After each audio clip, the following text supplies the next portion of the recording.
are upset about that and talking about it, so it's news. They're going after Elon Musk now as well. They're saying Elon's out of control, so I've got some free speech news as well. We've got our usual grab bag of governance and the ongoing invasion and housing we've got to talk about. Also, climate change is making an appearance today, and we're going to talk about crime. Somebody on Reddit is talking about don't walk by yourselves at night, and it was 1:30 in the morning, but the story takes a weird twist. I mean, not a weird twist, but the story takes a very concerning twist, a human trafficking kind of twist. So there's lots to get to. Let's get to it. First, we're going to start in Germany. And the reason we're going to start in Germany is because I think that the framing of it all kind of matters.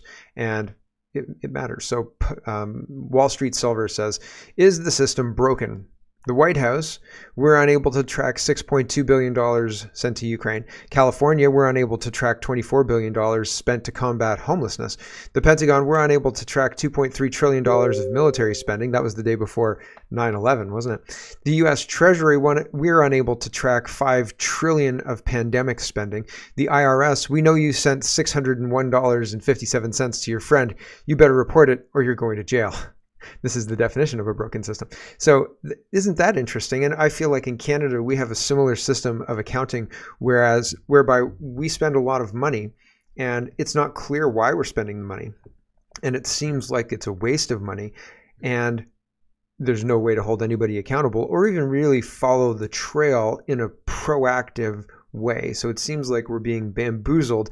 And one of the things they use to bamboozle us is money, because money is complicated. It's not obvious. It's not easy to use. If you're good at using money, you have an advantage over people who aren't good at using money, even if you both have a $60,000 job or something like that, right? If one person's good at money, they're not staying in that $60,000 job for long. I'm telling you that much. So, and if the other person isn't, then they might grind it out, right? So, and not to say, well, there's a lot of other things that come into that, but fundamentally, we're not trained well on money. And for the purposes of this talk, people exploit that to confuse us, to have more control over us, because people who are in debt are easy to control. Liz is talking about this as well. Germany's far right, quotes, faces win. The borders need to be closed. Illegals need to be rejected. Anyone who stays without authorization must be deported. Criminals, terrorists, and social fraudsters who've been naturalized must surrender their German passports. So that's interesting. Really, really strict. The EU is losing it. They're absolutely losing their mind. The newspapers are reporting things like Germany's far right has the first big win since the Nazis. AfD sweeps to victory in Eastern region. Wild. Absolutely incredible, right? Here's Truth Teller, and he's going to take us back in time to the Second World War to outline what happened during that period of time and how the German National Socialists rose to power. So he says, how did the National Socialists overcome the banking cartel in 1933? The German government thwarted the international banking cartel by issuing its own money. World Marxism responded by declaring a global boycott against Germany. Germany began a national credit program by devising a plan of public works that included flood control, repair of public buildings, private residence, and construction of new roads, bridges, canals, and port facilities. All these were paid for with money that no longer came from the private international bankers. The projected cost of these various programs was fixed at 1 billion units of the national currency. To pay for this, the German government, not the international banksters, issued bills of exchange called labor treasury certificates. In this way, the National Socialists put millions of people to work and paid them with treasury certificates. Under the National Socialists, Germany's money wasn't backed by gold, which was owned by the international bankers. It was essentially a receipt for labor and materials delivered to the government. Hitler said, for every mark issued, we will require the equivalent of a mark's worth of work done or goods produced. The government paid workers in certificates. Workers spent those certificates on other goods and services, thus creating more jobs for more people. In this way, the German people climbed out of the crushing debt imposed on them by the international banksters. Within 2 years, the unemployment problem had been solved and Germany was back on its feet. It had a solid, stable currency with no debt and no inflation at a time when millions of people in the United States and other Western countries controlled by international bankers were still out of work. Within 5 years, Germany went from the poorest nation in Europe to the richest. Germany even managed to restore foreign trade despite the international bankers' denial of foreign credit to Germany and despite the global boycott by Jewish-owned industries. Germany succeeded in this exchange. By exchanging equipment and commodities directly with other countries using a barter system that cut the bankers out of the picture. Germany flourished since barter eliminates national debt and trade deficits. Venezuela does the same thing today when it trades oil for commodities plus medical help and so on. Hence, the bankers are trying to squeeze Venezuela. Yeah, I think there's more than meets the eye going on here in Venezuela, more than meets the eye going on in Haiti. Right? I haven't heard much about barbecue. I heard they lost control of the airport. That's the last I kind of heard about it.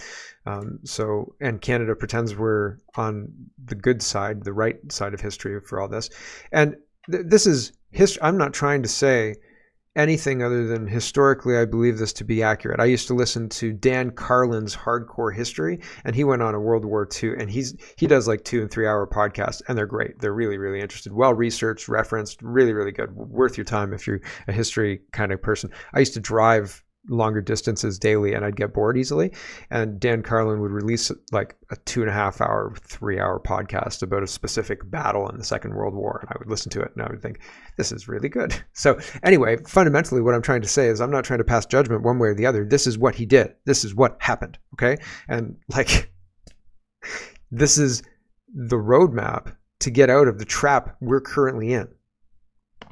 Canadian researcher Dr. Harvey Mako, who's Jewish himself, says the main reason why the bankers arranged for a world war against Germany was that the National Socialists sidestepped the bankers by creating their own money, thereby freeing the German people. Worse, this freedom and prosperity threatened to spread to other nations. The National Socialists had to be stopped. Rakovsky, one of the founders of the Soviet Bolshevism and a Trotsky inmate, said the National Socialists took over the privilege of manufacturing money, and not only physical money, but also financial ones. They took over the machinery of falsification and put it to work for the benefit of the people. Can you possibly imagine what would have come if this had infected a number of other states? And so I think we're watching the people who had that kind of control and who brought Germany to its knees with the Weimar period, et cetera, et cetera. They've kind of reformed, like the T-1000, you know, like you think you've got him, right? You've got him with molten metal and all sorts of stuff, and he's all melty. And then all of a sudden he reforms and he's back, and it's a different kind of look. He's all silver and he's shiny now, but like, holy cow, he's still got those sharp blades, and don't drink the milk, right? Like, holy smoke. So I feel like we're just watching a replay, right? It's not exactly the same thing, but it rhymes. The monetary system was slowly usurped.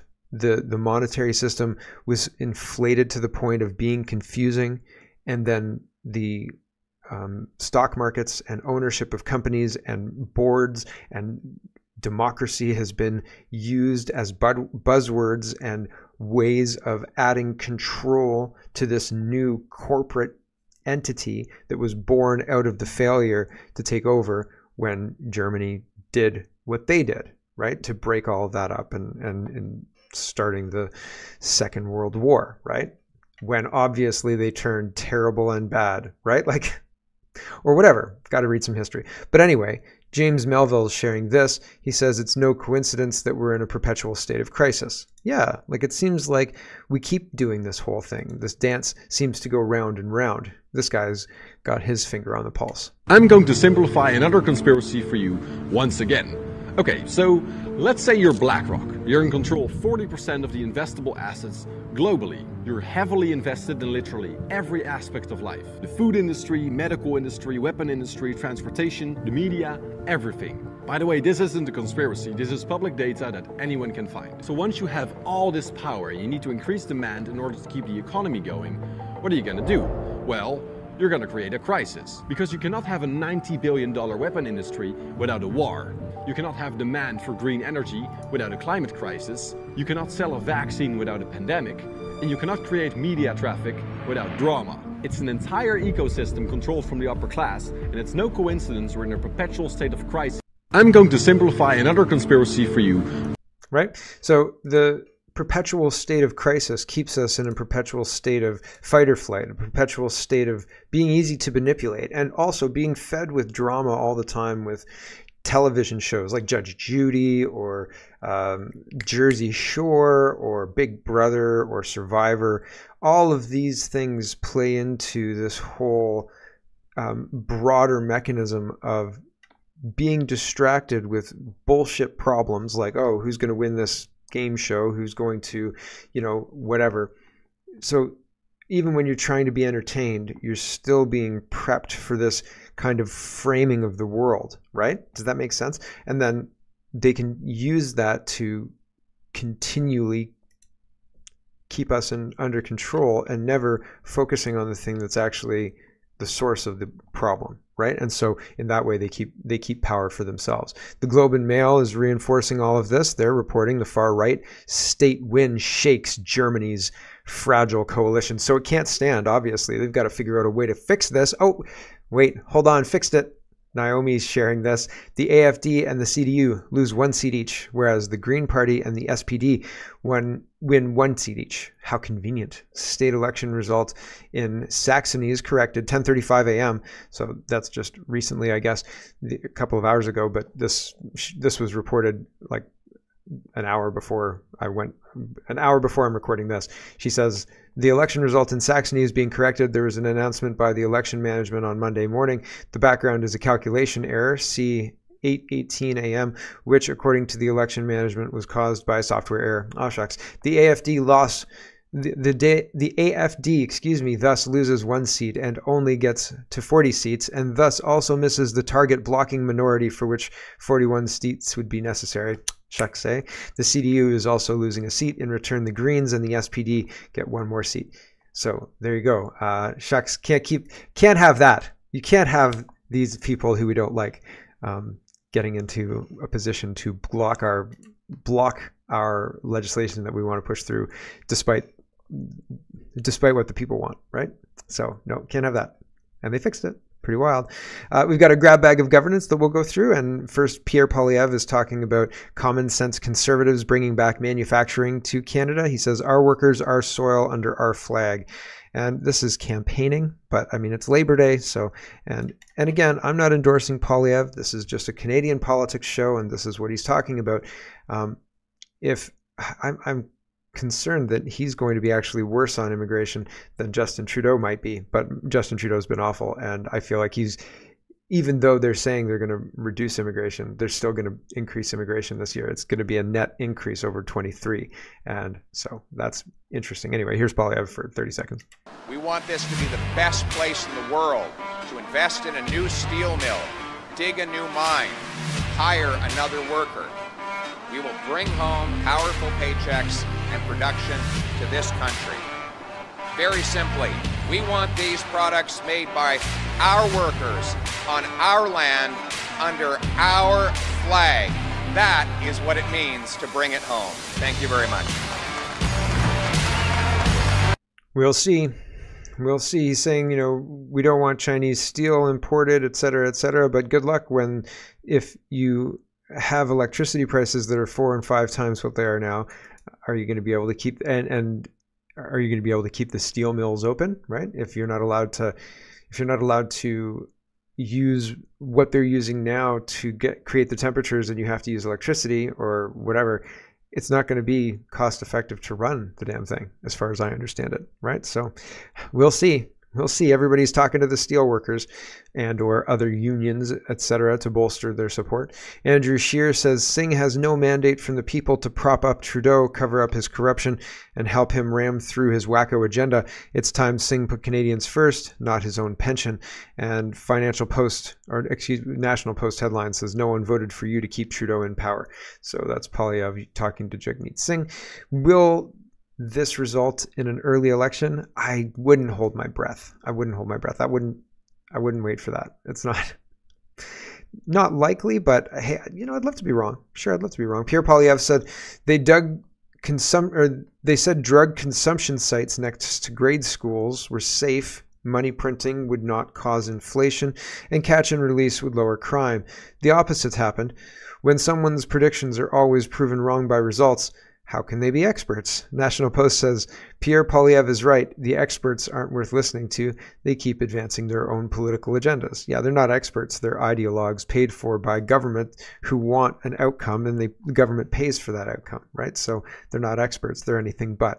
Alex Jones is responding to Mario. Mario says, Trudeau announced plans to limit immigration, aiming for responsible integration, which, you know, I thought was bullshit right away, but Alex Jones calls it. He says, this means he'll increase it. That's what the UK has done. So they're going to find a different way to increase it. Just watch and see, right? Just wait and see.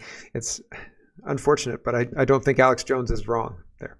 Western Standard is reporting this. MPs accuse Blacklock's reporter of fanning the flames of racism with coverage of Chinese election interference. So wild, right? Like the Western Standard's reporting that MPs have taken notice of Blacklock's reporter and they're fanning the flames of racism.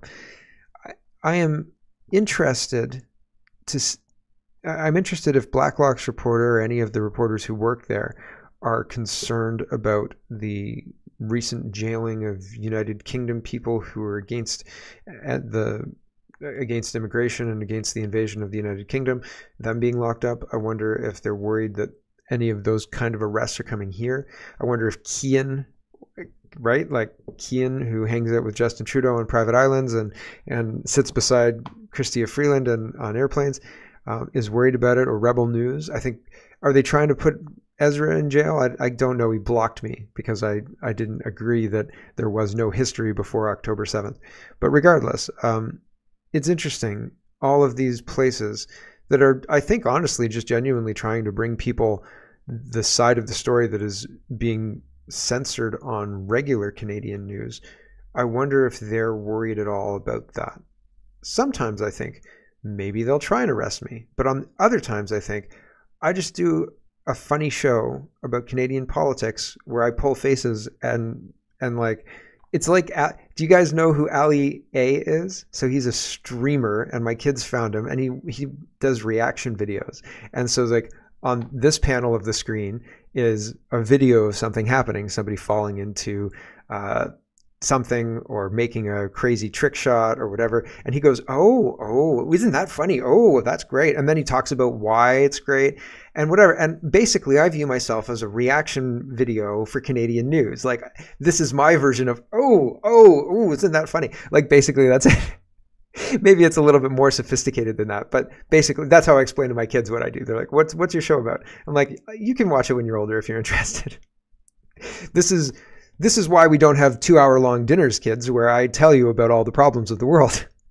But fundamentally, I don't view myself as somebody who's trying to evilly manipulate the Canadian public into thinking for yourself and coming to your own conclusions. I look at myself as kind of somebody who's poking fun at all of the ridiculous crap they're trying to sell us because they're doing a piss poor job at selling it, right? It would be like somebody showing up, or are you showing up to a house and you're like, I've come to view this property that I see here on my phone that looks to be like a full intact property and very nice, and I'd like to see the inside of it, please. And then you drive up and it's like a shack, right? Like these two things are different, right? And you point it out and it's funny. I find it funny. And so, but I feel like the Canadian government may say, that's disinformation. You can't call Justin Trudeau potato-headed. He's clearly not potato-headed. And then I would say, yes, he is. That's my opinion. He's potato-headed. Right? And I feel like they would try to arrest me for that. Is Justin Trudeau that petty? Yes. Yes, he is. Okay, Kim.com. This didn't really fit anywhere, and I feel like it's important to talk about because I feel like he's right. And I feel like with the sanctions that the United States is putting on, with Russia and China being kind of the base of this whole BRICS thing, I feel like Canada's not going to be in a good position to take full advantage of this until it's far too late. Like, first movers get an advantage, right? And if you're forced to be last mover, you're gonna get kind of the most expensive deal. It's gonna kind of be crappy. And maybe Russia would say, well, maybe you shouldn't have stolen our crap then. Like, they would have retorts, and the Canadian people would not really have anything to say because, I mean, look at what has happened between Canada and Russia over the last few years. So Kim.com says, when the BRICS gold-backed stablecoin comes out, trade in US dollars will drop hard. Central banks will exit US dollars, and the US money printing Ponzi scheme will burn. 14% of global GDP will shift from the US to other nations by 2030, the most rapid economic collapse of any empire in history. Maybe. It's plausible. The US is very rich. They'd be able to retool, but would they then have to get on board with BRICS and have to align with producing actual work rather than relying on the US dollar being kind of the backbone of the world, right? Like, I don't know. And again, I don't have the money chops to really tell you what that means. It seems like a big drop for the United States, 14%, but I don't know what that means in, living standard or anything to that effect. Will it meaningfully mean anything worse than what we've gone through over the last 5 years? I honestly, genuinely don't know, but I feel like it's a big deal and something we should be talking about. So this is Kim.com's prediction. So take it with a grain of salt, as you take everything with a grain of salt, because the internet's a crazy place. Here is Melissa. She says, wow, almost 1,100 known suspected, quote, people apprehended trying to enter the United States from Canada. Highest number ever. 1,100 known suspected. Members of Congress are now expressing concern and calling for stronger security measures. Nearly 1,100 known suspected terrorists apprehended. I don't think the terrorist part was said in the first part here, but that's the headline. Apologies, I should have read the headline first. 1,100 known suspected terrorists. So if there's 1,100 known suspected terrorists crossing in from the United States into Canada, from the Canada into the United States, are there like extras who aren't terrorists who are also crossing in? What about the people coming from the United States to Canada? Are we checking if they're terrorists? No? Are they armed? These people look armed. Oh, wait, no, it's a stick. It's a stick. I thought it was a rifle. I thought he was carrying a rifle, but it's just a stick there. That's equivalent to a U.S. Army battalion. Foreign nationals illegally enter the U.S. from Canada through the Swanton sector. And it was Vivek Ramaswamy who went to, I don't know exactly where he went, but he rolled up his pants and crossed from Canada in the U.S. by crossing a creek. And he jumped, from rock to rock, and then he just got his feet wet or his shoes wet or whatever, and then he got to the other side, and he's like, I just crossed from Canada into the United States, blah blah blah blah, and this is what's happening, and we should have some kind of protection on our northern border, and yeah, I mean it's having a real impact, right? And so the invasion ongoing in Canada is bad. But this is also happening at the same time. Shazzy says massive Toronto condo sold for an $82,000 loss from the 2019 price. So, that's interesting. Toronto's condo market is on an express elevator going down. It was purchased in 2019 for $850,000, then leased out several times. This is in a prime location with a whopping 1,200 square feet and coveted 2 parking spots and still couldn't recover its pre-COVID purchase costs. We are well into a massive price correction. It's anyone's guess as to where this stops. So sold for $767, was selling at $850, and so that's an interesting drop, right? So I don't know if there's a recovery or if this is a price correction that's necessary. Will the government act to stimulate those prices to keep the prices high because the government wants those prices high? That helps the banks. That helps retirees because Canadians have their homes as their retirement plan, basically. Like my home is worth $1.2 million or whatever, $1.5 million or whatever it is, right? Like I'm not saying my home, I'm saying the person's home, a retiree's home, and then they sell it, and then they use that to fund their retirement.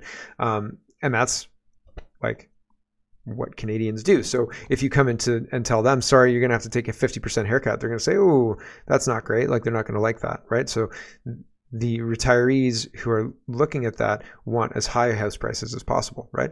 Table Salt says 2 weeks from now, you're going to start seeing the apocalyptic articles about the August Toronto area condo market and the need for bailouts. 920-ish sold with 3,500 listed. Slowest in the last 20 years. Extreme buyer's market. So if you have any offer at all, you might get lucky, and they'd say yes, right? So because nobody's selling anything in Toronto condos this July, August. Wall Street Silver says Spain is spending 100 million euros on halal certified food for Muslim fake refugees in the Canary Islands. Meanwhile, children that are citizens in Spain go hungry. Spain to tender 100 million euros worth of quality food for illegal immigrants in Canary Islands. Government demands halal certificates for Muslims. Meanwhile, 1 in 3 Spanish children go to bed hungry. So, yeah, I mean, that's not great. And again, I haven't verified that claim that 1 in 3 Spanish children are going to bed hungry. That seems like a really high statistic. That seems very high. Still, I don't know that Spain should be on the hook for feeding a whole bunch of migrants in the Canary Island. What's the rationale for that? We're good people, therefore we spend hundreds of millions of dollars on halal chicken? I don't know. Kenneth Chan says the BC government has suspended its controversial plans to build a new permanent supportive housing building with 90 units near Aberdeen Mall in Richmond. We need to take a step back, hear from the community, and reassess our options. So they were trying to backdoor this thing without actually consulting with the community, and the community was very upset, and so now they're backing off. In Guelph, they moved people into the Norfolk Manor. They moved homeless people into the Norfolk Manor. They got rid of all the elderly people, and the elderly people used to sit outside and smoke. They used to sit outside and play their music, right? But now it's in the middle of the night that it's rocking at Norfolk Manor, I've heard. So, and the community is not very happy about it, but they did all that without consultation at all, right? And according to the community, according to the city, they consulted, but I don't know. Hello everyone, thanks very much for watching. This is just a short version of a longer show. If you'd like to get the whole show, you can go over to CanadaPoly.com and sign up for a subscription. Just look in the drop-down tab for Shop and Donate and look for subscriptions, and you'll get immediate access to the full show. Love to see you. Thanks for watching, everybody. Have a wonderful, wonderful